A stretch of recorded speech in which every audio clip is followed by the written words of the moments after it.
అందరికీ నమస్కారం. నా పేరు మేరీ సువార్త కోరుకొండ, నోడల్ ఆఫీసర్, మహిళాభివృద్ధి మరియు శిశు సంక్షేమ శాఖ, అనకాపల్లి జిల్లా.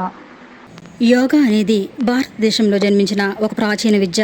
యోగా అనే పదం సంస్కృతంలో యుజ్ అనే పదం నుండి వచ్చింది. దీని అర్థం ఏకత్వంలో లీనమవ్వడం, అనగా శరీరం, మనసు, ఆత్మ మధ్య సమతుల్యత సాధించడం యోగా యొక్క ప్రాథమిక లక్ష్యం. 19వ శతాబ్దం చివరలో స్వామి వివేకానంద వంటి భారతీయ యోగులు పశ్చిమ దేశాలకు యోగాని పరిచయం చేశారు. మరి ఇప్పుడు అంతర్జాతీయ యోగా దినోత్సవం గురించి మాట్లాడుకుందాం. 2014 జూన్ 21న భారత ప్రధాని శ్రీ నరేంద్ర మోడీ గారి ప్రతిపాదన మేరకు ఐక్యరాజ్యసమితి దీనిని ఆమోదించింది.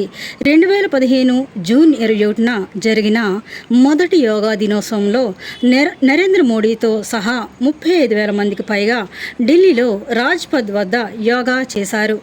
దీనికి గిన్నిస్ రికార్డు కూడా లభించింది. యోగా అనేది భారతదేశపు గర్వకారణం మాత్రమే కాదు, భౌతిక, మానసిక, ఆధ్యాత్మిక ఆరోగ్యానికి సమగ్ర మార్గం.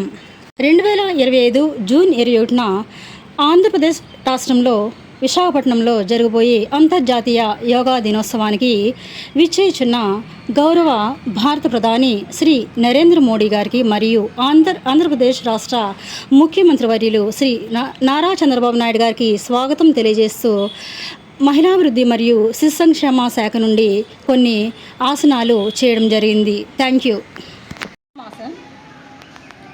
హస్తోత్థానాసన్, పాదహస్తాసన్, అశ్వసంచలనాసన్, పర్వతాసన్, అష్టాంగ నమస్కారాసన్, భుజంగాసన్,